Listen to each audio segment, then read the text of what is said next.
I'm Andrew Schweitzer, and you're listening to the Boxing for Free podcast. He was born Marvin Nathaniel Hagler on May 23, 1954. And sadly, this past Saturday, March 13th, 2021, Marvelous Marvin Hagler passed away very suddenly at the age of 66.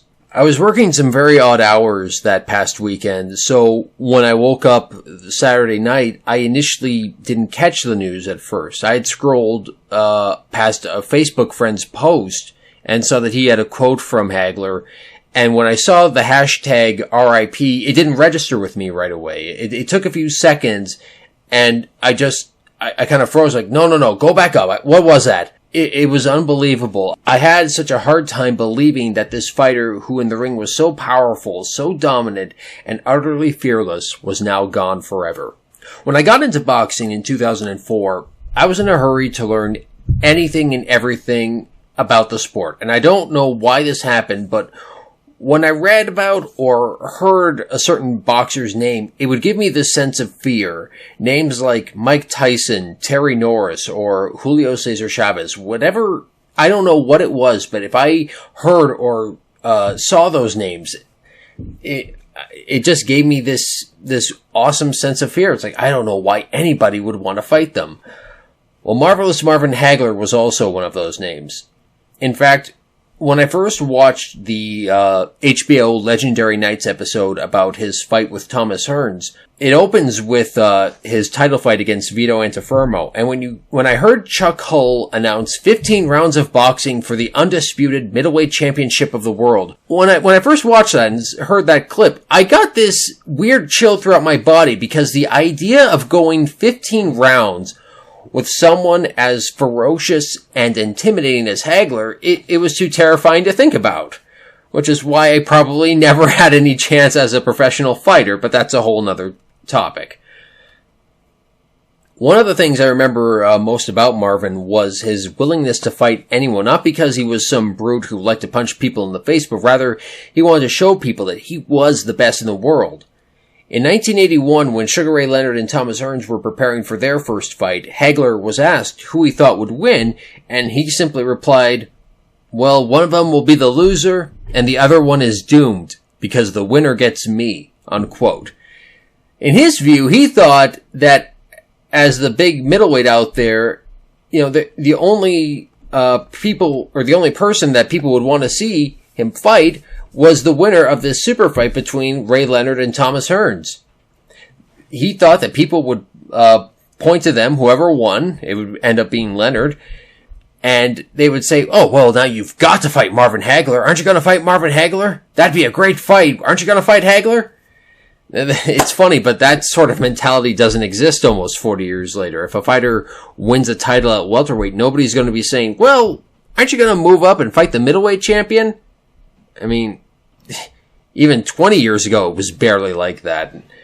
Either way, Hagler was committed to his dominance, and look at that physique he had. Nary an ounce of fat on him. He literally looked like this giant black muscle that was going to come at you and destroy you. And if you're a fight fan, you see a guy like that, you expect him to do that.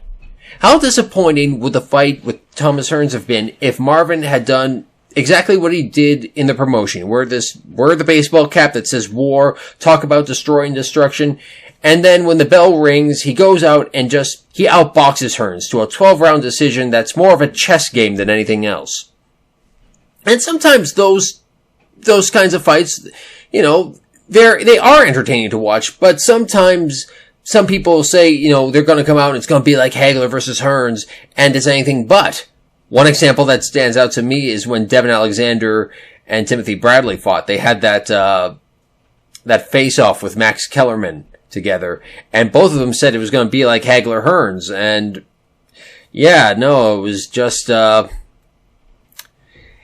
was Alexander versus Bradley. Let's just put it that way. And this is not to say that Marvin was some one-dimensional brute who could only fight one way. No, he had very good boxing ability. Sometimes I think people actually overlook it because of his ferociousness. Another thing that always stood out to me about Marvelous Marvin was his need and desire for respect and recognition for everything he felt was due or even overdue. When he got signed by Bob Arum's top-ranked promotions, Arum got 2 letters in the mail from Senators Tip O'Neill and Ted Kennedy telling him to get Hagler a title shot, otherwise they were going to hold congressional hearings about it. Now think about that. You have to get this guy a title shot, otherwise the federal government is going to get on your ass. It's like, okay, Bob Arum's, he'll take on Don King and everybody else in boxing, but the U.S. government, no way. Forget it. It's a bit astonishing that it took Marvin 49 fights. Hell, astonishing isn't even the word. It's almost a bit embarrassing or humiliating. But yes, it took him 49 fights before he finally earned a shot at the middleweight title. So he gets that title shot. His 50th fight, Vito Antuofermo, and for the first time in his career, he goes a whole 15 rounds. And nobody knew if he could do this because he'd never done it before. He'd only gone 12 rounds once, but he showed that he could do it, and he did go 15 rounds. And after the fight, referee Mills Lane, he goes over to Hagler's corner and he tells his trainers, Goody and Pat Petronelli, please move to one side because when they say his name, I want to raise his hand as the victor. They go to the scorecards, and it's a draw. Bob Arum, who was promoting both Hagler and Antuofermo, said that he thought Marvin had won it, and he thought that Vito didn't win more than 4 rounds. Marvin said that the draw made him meaner, stronger, more aggressive, and that from that point on, he wasn't going to leave it in the judges' hands. He was going to leave it in his own hands. His fists were going to be the judges now. And 10 months later, he stopped the new middleweight champion Alan Minter in the 3rd round in London, England. So the dream was real. After 50 fights, more than 50 fights, some ups and downs, Hagler had only 2 losses on his record at this time, and they had both been avenged in rematches. So now, it's all worthwhile. He's the new middleweight champion of the world, but things continue to not go Marvin Hagler's way. Instead of being able to celebrate his victory in the ring like he should have, the English crowd, they start throwing beer bottles into the ring. Hagler and his people had to get out of there as fast as they could. There is some debate about why the incident after the fight occurred like that. Apparently, Alan Minter had said in the lead up to the fight that he wasn't going to let any black man take his title. And it's like, okay, easy there, Adolf Minter. But once he realized how nasty those comments were, he clarified and said, what I really said was, I'm not going to let that black man take my title.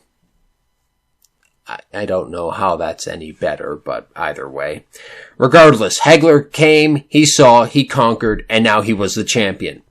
He made 3 successful defenses of his title, but something unusual happened in his 4th defense against William Caveman Lee.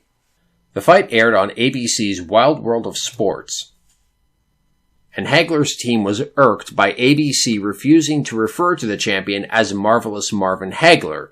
They were just referring to him as Marvin Hagler.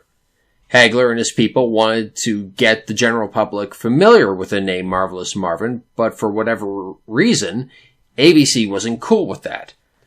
However, they were cool with constantly calling Ray Leonard Sugar Ray Leonard, and they certainly had no problem referring to a man born William Lee as Caveman Lee, because that's clearly not his name. I would love to know why it's okay to refer to one guy as, oh yeah, we're just going to call you Caveman. Okay, I get that's his nickname, but don't present that as his first name. They actually showed the graphic, Marvin Hagler versus Caveman Lee, and I'm thinking, so wait, you can put Caveman Lee, but you're not going to give the middleweight champion his preferred moniker? I don't understand this. So ABC told Hagler's lawyer, Steve Wainwright, that if he wanted to be called Marvelous Marvin Hagler, they should go to court and get his name changed. It's almost like ABC was kind of like, there, we'll tell you that, shut up about it. And Hagler hears this and he just thinks, okay, challenge accepted. The fight with Lee took place on March 7th, 1982. It was over in 67 seconds. And the following month, on April 23rd, Marvin Nathaniel Hagler became Marvelous Marvin Hagler. And around that time, around the time of the fight with William Caveman Lee, or Caveman Lee if you prefer. Around that time, they were talking about some super fights that could happen for Marvin Hagler. It's funny because of the names that they do mention, the one that's actually absent and the one who would give him his first real big-time payday is Roberto Duran. Now Marvin Hagler is in line for a series of super fights, with the three young stars moving up from the welterweight division. Present plans call for a summer defense against former WBA champion Thomas Hearns. Then possibly a fall defense against three-time champion Wilfred Benitez. And then, perhaps the biggest payday of all, against Sugar Ray Leonard. But all that is down the road. Today, he makes the fourth defense of his undisputed world title against Caveman Lee, 25-year-old middleweight, whose record of 20 knockouts and 21 wins tells you he has at least a puncher's chance against the champion. Again, it's like, so wait, you can call him Caveman Lee, but you can't call the middleweight champion of the world Marvelous. Okay, I mean, it's your network. I mean, you do some pretty dumb things with it, but that's a whole nother topic. Now, not to get off topic, but beside me, I've got the very good book, Four Kings by George Kimball, and it's about the fights that Leonard, Duran, Hagler, and Hearns all had with each other. There was almost a fifth king, and he was mentioned in that little audio clip you heard, and that was Wilfred Benitez. They mentioned that there were talks of a fight with him in 1982, but it never happened. Instead, Benitez ended up facing Thomas Hearns, and Benitez ended up losing his junior middleweight championship, and unfortunately, that was the beginning of the end for Benitez. And I've always wondered how, if Benitez, if he had trained or maybe didn't train properly, because he said for the fights with Leonard and Hearns that he only trained for about a week. But I always wondered, okay, how would the best of Wilfred Benitez do against Marvin Hagler at middleweight? It's really interesting to think about. Now, initially, they were going to go ahead in 1982 with the defense against Thomas Hearns, but Hearns suffered a hand injury, and Marvin Hagler was not too pleased. Hagler saw Hearns in his future as far back as 1982. They were scheduled to meet, but a Hearns hand injury intervened. I'm not going in there for injury. And when I go in there, I want to be in tip-top condition and great health. Finally, the fight was canceled. Hagler was livid. And he was going to make $2 million. He turned down $2 million. In the first beginning, Ray, he started complaining about his little baby pinky. You know how many people will give $1 million for that little baby pinky? They cut that thing off. Hagler's first big money fight came in 1983 against Roberto Duran. Usually he was just making around $1 million per fight as champion, which is around over $3.5 million today when you adjust for inflation. Compare that to his first title fight against Vito Antuofermo, where he made only $40,000, which is close to $145,000 today. Also compare that to Sugar Ray Leonard, because $40,000 is what he made in his professional debut. Either way, for this fight against Duran, Marvin Hagler made $5 million along with a percentage of revenue. Now, just the $5 million alone, that's $13 million when you adjust for inflation. This was Hagler's only successful title defense where he went the full distance. But Duran did not make it easy. Both of them fought the early parts of this fight like they were expecting each other to bring the fight to the other guy, and each of them were looking for an opportunity to counterpunch. After 13 rounds, one judge had it even, and two judges had Duran ahead by 1 point. Hagler was being told that there was a lot riding on this, so he closed the show and was able to come on and win the final 2 rounds and the fight. But like I said before, it wasn't easy. Hagler was bleeding, one of his eyes was swollen, but he showed that, he is the best middleweight in the world, and as one writer from Sports Illustrated put it, okay, look, Roberto Duran is a fighter for the ages, okay? I recently picked up the Sports Illustrated issue which covers that fight. The article's really good, and I have to say, I just love the quality of pictures they have. Again, not to get off topic, but it's a bit stupefying to me how Sports Illustrated can have these beautiful, beautiful pictures in their magazines, and Ring Magazine, like even in the late 90s they were doing this, most of their photos were in black and white. I can't understand that, but either way. So a few more defenses happen, and then in 1985, the fight that he's wanted for years finally happens. Marvelous Marvin Hagler versus Thomas Hearns. There's a whole lot of behind-the-scenes drama in the lead up to the fight, like each man wanting to fly on a certain private airplane, the amount of press conferences they had to do. It's really interesting. In fact, the two of them shot a commercial prior to the fight where they're in a boxing ring, and just as the ref is giving instructions and they're about to fight, they stop, they turn to the camera, and they let everyone know, hey, be sure to file your income tax before April 15th, which is the day of the fight. Nice clean fight. Hold on. Just a minute.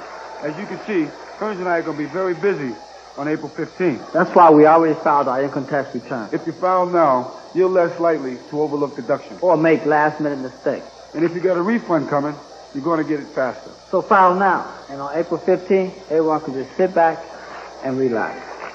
Everyone but you, Hearns. Also, a little backstory. When this fight was originally scheduled for 1982, it was to take place in the county that I grew up in. The fight was originally scheduled to take place in Windsor, Ontario on May 24th of 1982. And as much as I love Windsor, as much as I love Windsor, Essex County, Canada, it makes sense that it does not make sense to take place in Windsor, okay? I think for a big fight like that, it has to be in something like Las Vegas, okay? Marvin Hagler, in the lead up to the fight, wore this bright red baseball cap that simply said war. And it truly symbolized what he felt. I think red was the appropriate color because it represented the fury that Hagler felt towards Hearns, and maybe other things, like the fact that he had to wait so long for a title shot while fighters like Leonard and Hearns were getting them less than 3 years after turning pro and already becoming superstars. That's what I feel. War. That's what's on my mind. I've been feeding the faith, and I've been starving the doubt. So there's no doubt in my mind that I can't win this fight or that I won't knock Thomas Hearns out. Some of you have probably seen the history videos that I've done for past fights like Pacquiao versus De La Hoya or even Hearns versus Duran. I thought long and hard about doing one for Hagler versus Hearns, but in all honesty, I don't think anything that I could say about it would be of any benefit. It's arguably one of the best fights of all time, has probably the best and most even first round I've ever seen. There's so much that's been said about it, and they're going so fast that it's hard to keep track of who's throwing what and when. There's the famous moment, which has almost become a bit legendary in and of itself, when in the third round, Richard Steele pauses the action a minute into the round, and he has Hagler get checked out by the ring doctor because of a cut on Hagler's forehead. And apparently, according to legend, the doctor asks Hagler if he can still see, and Marvin replies, "Well, I'm not missing him, am I?" It's funny, but it's also a bit apocryphal. If you go and you actually watch that part of the fight, there's barely any time for an exchange of dialogue. It's so short. The doctor says he can see, let him go and fight. And at that point, it's almost a bit moot because you can tell that from the blood streaming from his face that Hagler is actually getting a bit meaner. The knockout comes, and as big a fan of Thomas Hearns as I am, it's a fight I still have mixed emotions about. I love Tommy Hearns, favorite fighter of all time. I don't know how the hell he could even stand after getting knocked down like that, but the fact that he still beat the referee's count showed how much heart he had. One thing I also like about the fight is that after it's done, Hagler's declared the winner. You see the two of them hugging it out. They're smiling. They're laughing. All the animosity that they had, it's all gone. And now they kind of realize, okay, we can be friends now because we're a part of history. Hagler and Hearns would make appearances together, and they'd always be smiling. You could tell that they had a lot of respect for each other. I do give a lot of respect for Tommy at this moment, and the fact that, he came to fight. He showed me great skills and a lot of courage. That was the fight, that victory. That's what made him a true superstar, one that transcended boxing. So, even if you didn't watch or follow boxing, you still knew who Marvelous Marvin Hagler was. And after that, you see him doing all sorts of commercials for Diet Coke, Right Guard, Pizza Hut. It made him a global celebrity. One should grab oneself one of these Right Guard sports sticks because one would hate to be considered malodorous by one's chums. So in 1985, when it's all said and done, he's declared Fighter of the Year. The fight with Hearns is declared the Fight of the Year. That's the only time he fought in 1985. He was supposed to fight again in the fall, but he suffered an injury due to, I believe it was a back injury, and he also suffered a broken nose during a sparring session. But he comes back in 1986, and he has this fight with the unbeaten John the Beast Mugabe, a fighter who had won every fight by KO. After 11 grueling rounds, Hagler is finally able to drop Mugabe, and Mugabe, he actually starts sitting up, but he just lets the referee reach the count of 10 because he realizes, I can't beat this guy. I can't beat Marvin Hagler. And everybody is watching that. It's exciting. But there was somebody in the crowd that night who was watching, and when it was all done, he said, I want to fight Marvin Hagler. And that man was Sugar Ray Leonard. The two came close to getting a fight between them made in 1982. But after suffering a detached retina, Leonard made this big announcement in an arena, made sure that Marvin Hagler was there, and the way he was talking, because there was speculation about whether he was going to announce his retirement or if he was going to say that he was going to fight Hagler. Because the way he's talking about it, I've shortened the clip, but Leonard's talking about how there's more money to be made in this fight than there is in all of Fort Knox. You think that he's actually going to say, I'm going to fight Marvin Hagler, and that's going to be my last fight, win, lose, or draw. But, he goes to make the announcement, and then... A fight with this great man, this great champion, Marvelous Marvin Hagler, could be one of the greatest fights in the history of boxing. But unfortunately, it'll never happen. So fast forward 5 years later, Leonard had attempted a comeback in 1984. It didn't go too badly for him, but it didn't go too great. He was knocked down by journeyman Kevin Howard, was able to rally to stop Howard, but afterwards he just said, you know what, forget it, I'm retiring again. So here we are in 87, he's unretired, retired again, and now he's unretiring, and he's calling out Hagler. And this time, Marvelous Marvin was content to let Leonard wait. And he even hinted that, you know what, maybe I'm going to retire. But in the end, he agreed to the fight, and he agreed to a lot of stipulations that Leonard wanted. The fight and its outcome are still up for debate to this day. I see so many people who have tremendous, if not repetitive, arguments about who won and why. Hell, I've watched the fight a few times. One time I watched it with non-English commentary. I think it was in Japanese. And it looked very clear to me that it was Sugar Ray Leonard who won the fight. And there are other times where I've watched and I thought, oh, well, this fight was clearly a victory for Marvin Hagler.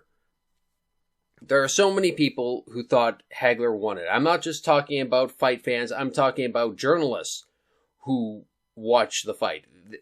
This was very, very split. I've even heard Ray Leonard's wife at the time, Juanita, say that she thought that Hagler won the fight. But in the end, Marvin Hagler lost a 12-round split decision to Sugar Ray Leonard, ending his middleweight championship reign of 6 years, 6 months, and 10 days. He wanted a rematch and called for one, but in the end, he never got it, and in 1988, he announced his retirement from the sport. Unlike the other four kings, Duran, Hearns, and Leonard, when Marvin Hagler retired, he stayed retired.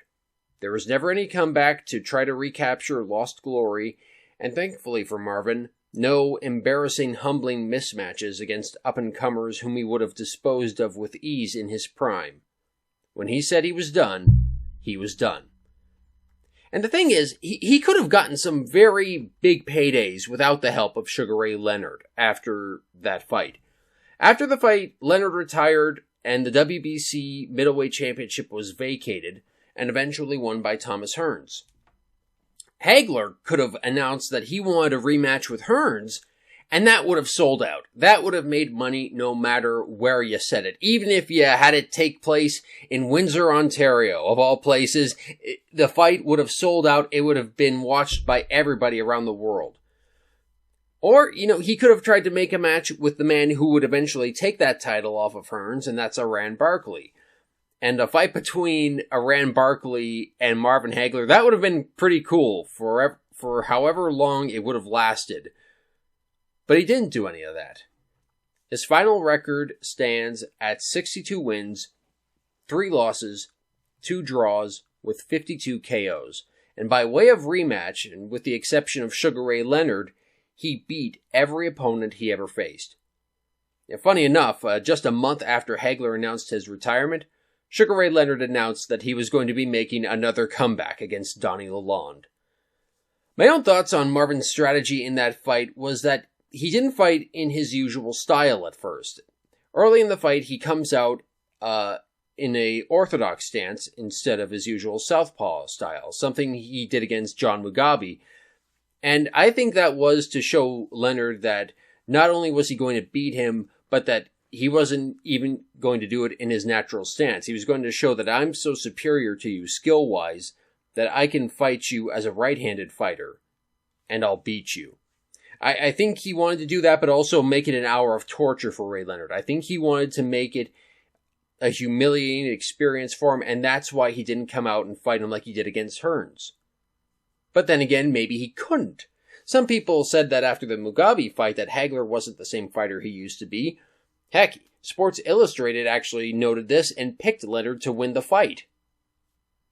There's so much to discuss about that fight, and in my opinion, that's what makes it a great fight. He moved to Italy and stayed out of the spotlight for the most part. A lot of people say that he went on to become a movie star, but if you look at his IMDb page, he only appeared in 4 films. I haven't seen any of Marvin's movies, and maybe I'll do that for the podcast one day, who knows. But I did see the trailer for his film Indio 2, The Revolt. Now, I'm going to be perfectly honest with you. This doesn't look like it was a contender for any Oscars that year. But one thing that surprised me about Marvin was that he didn't try going to Hollywood. You might think I'm a bit crazy here, but just hear me out. I think he could have had a decent career there, if he really tried. If you watch that commercial for the income tax thing on YouTube with Tommy Hearns, you can tell that he's got presence, and he sounds more natural when reading his lines. I know that he's not as big as somebody like an Arnold Schwarzenegger in terms of stature or star power, but you could have put Marvin Hagler in the movie Commando, and I think it still would have worked. But that's just my opinion, and you know what? That's not what Marvin wanted. He wanted to do things his way. I also heard that he was considered for the role of Reuben Hurricane Carter in the film The Hurricane, and that role ended up going to Denzel Washington. And I've always thought, what would that film have been like if Marvin Hagler was playing Carter? I mean, who knows? It's a great what-if question. He showed up sometimes at boxing events, and he would give his opinion on aspects of the sport, but for the most part afterwards, he kept a low profile. In the past week since he's died, I've seen many videos and tributes to him, and it's a bit sad that he's not around to see all this. In his day, Marvin Hagler felt that he wasn't given the respect he deserved, and I wish he could see how emotional people are now that he's gone. So what can you say about Marvelous Marvin Hagler? Was he the best middleweight of his era? No doubt. Was he sometimes a victim of bad luck? Certainly. Did he ever do anything to tarnish his image as a great champion or a great human being? Nothing that I've been able to detect. Was he underappreciated while he was champion? It's very likely. Did he ever put on a boring fight? I've yet to see one. Was he the greatest middleweight champion of all time? You could certainly make a compelling argument. Will he ever be forgotten?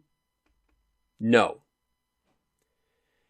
There have been many middleweight champions in the decades since his retirement. Some have held the title for longer than he did. Some have made more defenses. There will be middleweight champions for decades to come so long as boxing is around. But no middleweight champion will ever come close to being as marvelous as Marvin Hagler was. I'm Andrew Schweitzer. Thank you for listening. Thank you, marvelous Marvin Hagler. I want to prove to the world that I am one of the greatest. I think Monzon was the last great middleweight champion. And when I'm done with this game, I would like to go down in history as the same way.